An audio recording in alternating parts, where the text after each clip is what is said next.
Shalom saudaraku yang dikasihi oleh Tuhan Yesus. Mari kita bersama-sama merenungkan Ibrani pasal 11 ayat 13 dengan tema mati dalam iman tanpa menerima janji. Demikianlah firman Tuhan. Dalam iman mereka semua ini telah mati sebagai orang-orang yang tidak memperoleh apa yang dijanjikan itu, tetapi yang hanya dari jauh melihatnya dan melambai-lambai kepadanya, dan yang mengakui bahwa mereka adalah orang asing dan pendatang di bumi ini.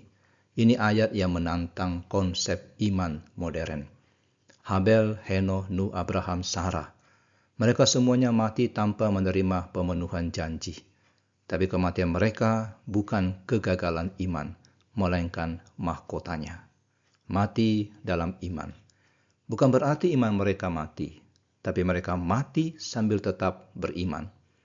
Sampai nafas yang terakhir, mereka percaya janji Allah akan digenapi, meski mereka tidak akan melihatnya. Saudaraku, bayangkan frustrasinya. Dijanjikan tanah, tapi mati hanya punya gua kuburan. Dijanjikan keturunan seperti bintang, tapi mati hanya lihat satu cucu.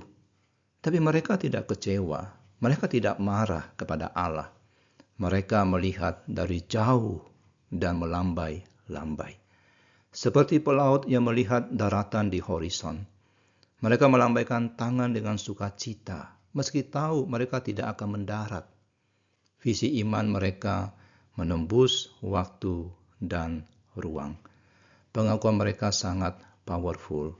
Dikatakan kami orang asing dan pendatang. Ini bukan keluhan saudara, tapi deklarasi.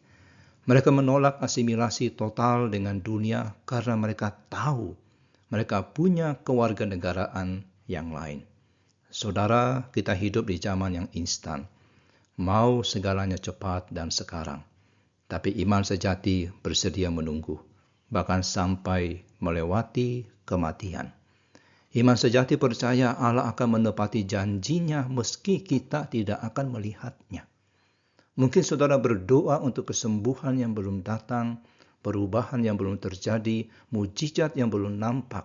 Jangan menyerah. Para pahlawan iman ini mengajarkan bahwa kemenangan iman tidak selalu berarti menerima janji di dunia ini. Status orang asing bukan kutukan, tapi kehormatan. Itu tanda kita ini milik kerajaan lain. Dunia mungkin tidak mengerti kita, tapi kita tahu kemana kita menuju. Mari kita berdoa. Bapa yang setia, beri kami iman yang bertahan sampai akhir.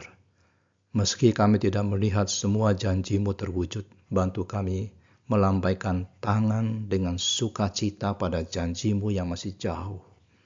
Kuatkan kami hidup sebagai orang asing yang bangga karena kewarganegaraan surgawi kami.